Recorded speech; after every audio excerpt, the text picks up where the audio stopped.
want to thank everyone for being here today. I want to thank members of both the Senate Republican Conference as well as my colleague, Leader Barclay, the leader of the Assembly Republican Conference, and his members who are here today to talk about a very important issue and then to talk about the introduction of a very important piece of legislation. And you're going to hear from the sponsors of that legislation after Leader Barclay and I. But the issue, which is an issue that is not unfamiliar to all of you, to the people in this building, and to the people of New York, is the issue of the erosion of U.S. federal immigration law, the erosion of, you could even say, law and order, which has been a continuing erosion, and we could talk about a number of areas where we've seen that. But the latest flashpoint is obviously when it comes to the illegal migrant crisis that has gripped New York. And we always talk about the crisis, it's a crisis, but we don't talk enough about why. It's a direct result of open borders and the failure to enforce federal immigration law, first by the federal administration. There's been a lot of talk about a compromise bill. You've heard Governor Hochul talk about if it wasn't for the darn Republicans and the compromise bill, we could secure the border. What a load of nonsense, that we need a piece of legislation to enforce the existing immigration law. If they would just enforce immigration law, if President Biden would make one change, which he made already, he undid, by executive order, President Trump's executive order that said, remain in Mexico. If you're seeking asylum, you have to remain out of the United States while your asylum case is adjudicated. President Biden changed that by himself. He didn't do it with the passage of any law in the Senate or the House. He did it with the stroke of his pen. I'm willing to bet he has the same pen and he could undo that same change. And that in and of itself would have a huge impact on folks who are flooding into the country and ultimately flooding to New York. The second issue is the sanctuary state and sanctuary city policy we have in New York. And this gets to the reason we're here today. In New York State, whether it's the green light law, whether it's the sanctuary state executive order that Governor Cuomo signed, which could also be undone with the stroke of a pen, this time in the hand of Governor Hochul. She said about those individuals who attacked the police officer, she said they should be deported. Those were her words. I will say here today, and I know Leader Barclay agrees, we agree with her. They should have been deported. There are a couple reasons why they're not. One of them is Alvin Bragg, and that's why she should remove him. But the other reason is because in New York State, local law enforcement and local officials, in many cases, if not in all cases, are actually precluded from cooperating with federal immigration authorities to deport or to identify anyone who might be in the country illegally, even if they're picked up by law enforcement. NYPD, Buffalo Police, Niagara County Sheriff, doesn't matter. Wherever it is, under state law, they are precluded from cooperating with federal immigration authorities to enforce federal immigration law. Under the green light law, they can't even see DMV records of any car that is stopped, any traffic stop. They have no idea who's in that car, who the car is registered to. So when we ask ourselves, why has this crisis happened? It's happened because of failed Democrat policies. Not just any policy, these are hallmarks of the Democratic Party today. These are pillars. These are accepted as gospel. You literally, if you get to New York, you're an asylum claim, and your asylum claim is rejected, as 85% of them will be. It doesn't matter, because they can't, the federal immigration, ICE, can't find you in New York to send you back because New York will not cooperate. New York will intentionally shield these individuals from federal immigration law, even though at that point their asylum claim is rejected. That's why people come here. These folks they're not dumb. They know where they want to go. They know they'll be protected. They know where they're going to be offered jobs. They know we're going to be offered benefits. That's why they're coming here. So what we want to talk about is giving our local law enforcement the tools to do the job that they, by the way, they were sworn to do. Serve and protect. Law enforcement doesn't get to choose, nor do elected officials, which laws we follow and which we don't. This is federal law federal immigration law. Law enforcement should be working together to protect New Yorkers, to protect each other. And that's not happening. And it's not happening because of policies passed out of this building in the state capitol over several years. And the governor can do something about it. The governor can do something about it, and our colleagues in the Senate and Assembly now can do something about it with the introduction of this bill. At this time, I want to call up my colleague, a partner in so many things, certainly on this issue. He does a great job leading his conference in the New York State Assembly, and that is my good friend, Assemblyman and Republican Leader Will Barclay.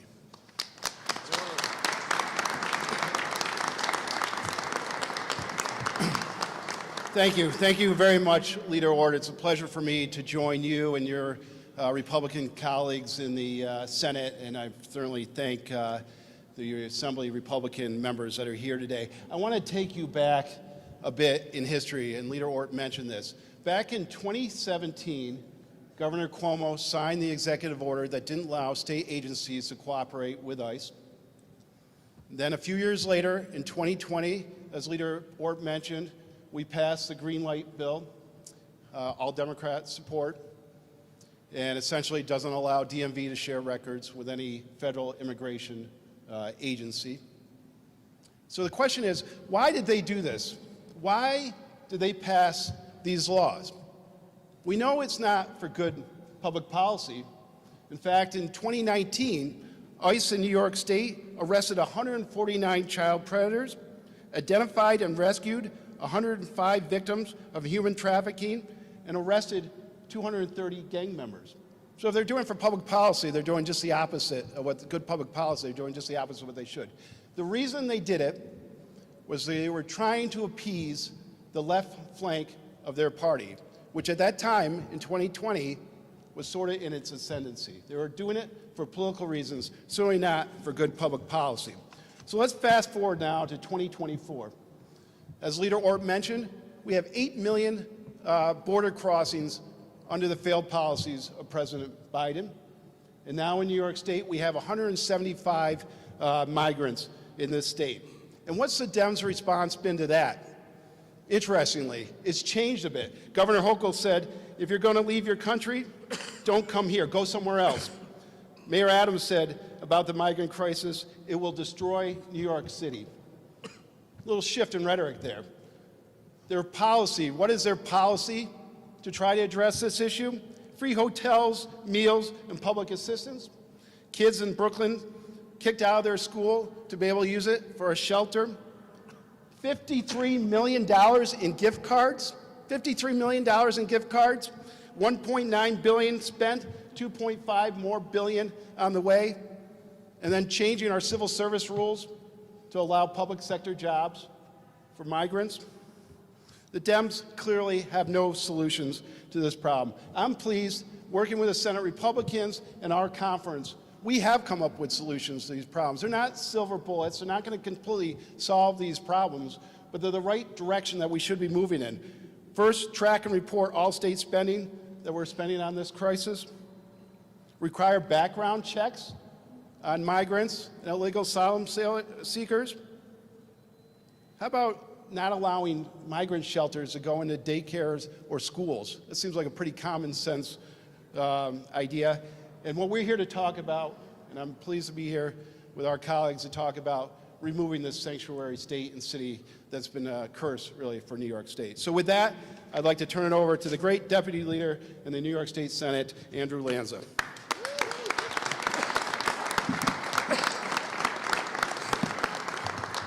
Thank you, Leader Ortt, Leader Barclay, my Republican colleagues from both the Senate and the Assembly, and to all of you. You know, what this law will do, that is sponsored by myself in the Senate and by Assemblyman Gandolfo in the Assembly, is common sense. It says that if you're arrested in the state of New York and you're an illegal alien, that the police must send your fingerprints to ICE. They must forward those arrest documents. It says that if you're convicted of a crime here in New York, in a court of law, and you're an illegal alien, that the court must work with ICE to begin and initiate deportation proceedings. The fact that we need this law proves the sad state of affairs here in New York State. Think about this. You cross our border illegally. You make your way to New York. New York citizens, through warped elected officials, give you free food, free clothing, free shelter, gift cards, televisions, whatever you want, and then you decide to thank New Yorkers by breaking the law, by committing a crime, by trying to kill, murder a police officer in the city of New York. Because when you try to drop kick someone in their head, that's attempted murder. That's how you thank New Yorkers? And then New York Democrats say, well, it wouldn't be compassionate to punish them. I'm sick of hearing this line from Democrats in New York. They're trying to use our decency, the good nature of New Yorkers, against them to say, well, it's compassion to tell New Yorkers who can't afford to make ends meet themselves to pony up and pay for things they can't afford for people who are here illegally. That's not compassionate. That's warped. Think about how we got here. Leader Ortt, Leader Barclay mentioned it. This is the result not of mishap or chance, but by direct actions of President Biden, who, as clueless as he seems lately, no one could be this incompetent. This is a plan. When he came into office, he intentionally, not accidentally, put a pen in his hand and with 93 or so executive orders, opened our border. And then Governor Hochul in the state of New York said to the world, come to New York. They quoted some huddled masses and some other things on the Statue of Liberty as if they were compassionate and they were good-natured. They're not. They're trying to undo America. They're putting people from around the world above the citizens that they have sworn to serve. On Staten Island, and in New York City, I've witnessed it firsthand with my colleagues, Assemblyman Riley and Tanusis. We've stood outside a former senior living home where a group by the name of Home for the Homeless, one of these Bolshevik non-for-profits, kicked seniors, citizens, veterans out of their apartments to make way for illegal migrants. And we've been there, and we've rallied against it because it's wrong, as we've watched the Amazon truck deliver goods and services to these folks. As we've watched, as a former prosecutor, I could tell you, we've watched evidence of human trafficking. We've seen migrants driving cars that have fake license plates. We've seen burglaries. We've seen robberies. And when we talk to the great police, the greatest police force in America, the NYPD, friends of ours, they say we can't do anything about it. We're being told from above we can't. And they're also being told, and I've witnessed a woman on Staten Island being arrested for playing God Bless America in her car across the street from the migrant shelter. That happened. I watched a woman arrested on Staten Island because she was trying to get to her car, to get to her 4 children, because it was parked behind a police barricade that was protecting the migrant shelter and not the people. She was arrested. This is warped, and it's upside down. And this policy in New York, as Leader Ortt and Leader Barclay mentioned, is just, it's hard to believe. We live in a state where the governor, where mayors, where the Democratic Party has said, and has bragged about, pun intended, has bragged about the fact that, you know, if you come to New York illegally, don't worry about it. We're not going to cooperate with the federal law enforcement agencies. Could you imagine this? The governor of the state of New York, the mayor of the city of New York, elected officials from the Democratic Party all across New York have said, don't worry, we won't cooperate with law enforcement. You know where we come from as Republicans? That's corruption. Plain and simple, that's corrupt. As a former Manhattan prosecutor, I'll tell you what else it is. It's harboring criminals. And so now all of a sudden, as Leader Ortt mentioned, I saw the governor getting on a plane or a helicopter or whatever, some electric helicopter, and turned to the camera and said, yeah, maybe we should deport them. You know, that's a move in the right direction. As Leader Ortt said, we're gonna accept it. And that's why we're putting in laws like this. Maybe she could put her pen where her words are. Maybe she'll adopt this law. Maybe she'll convince her colleagues in the Democratic Party to do this and the other things that the Republicans are pushing. Maybe she regrets, you know, a year or so ago, signing off on airplanes coming to Westchester and other parts of New York in the dead of night, bringing illegal migrants here to New York and then acting surprised. People are on to her. The people are on to the President of the United States.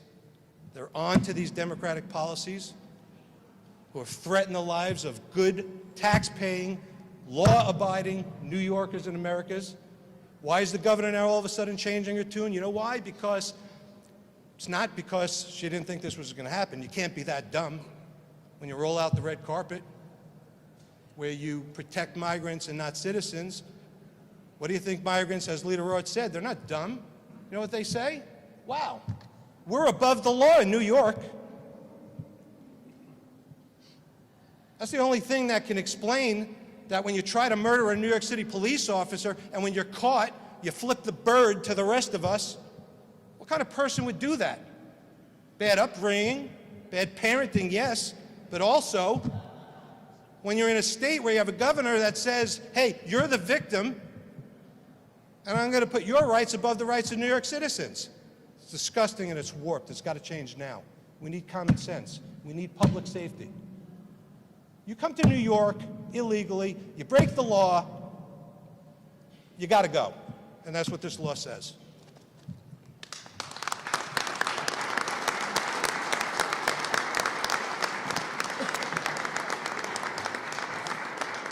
Thank you. Thank you, Senator Lanza. This is a very sturdy podium, and it was holding up under multiple fist blows. So I want to just point that out. Good government podium.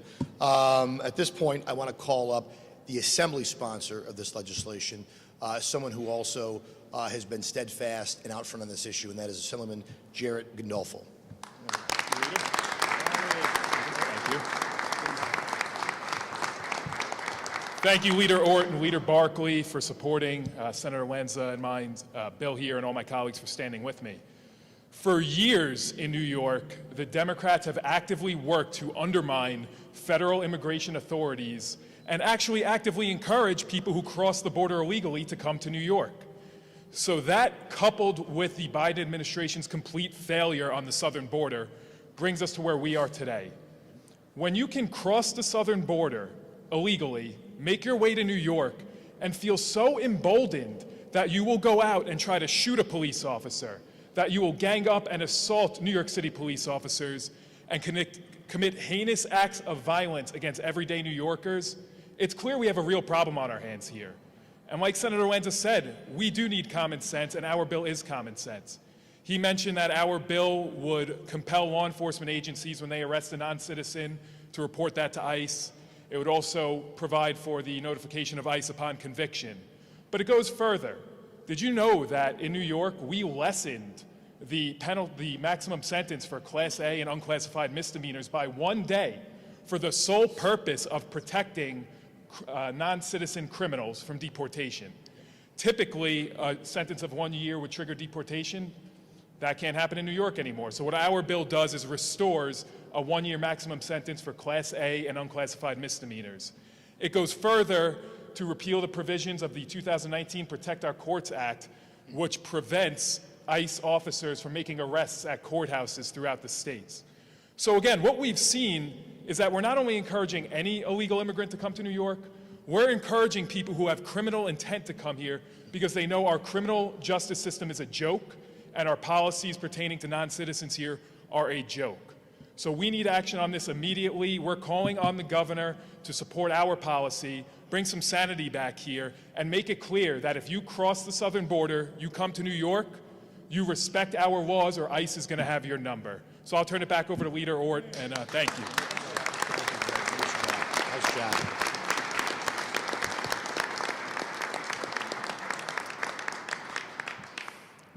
You know, I hear Assemblyman Gandolfo, and it's hard to. None of this should be radical. None of this should be outlandish or wow. These are really crazy policies. I would tell you this: many constituents in the state of New York already think these things are happening. They don't even know that it's not happening. And that's the wild thing that I find is many of my constituents are stunned to realize that these are the laws that are now law of the land that have been passed. So I want to thank all my colleagues and certainly answer it up. We'll open up to questions on topic first, and then if there's off topic, we'll break from this topic and go to. So if you have on topic, working through Katie or identify where you're from.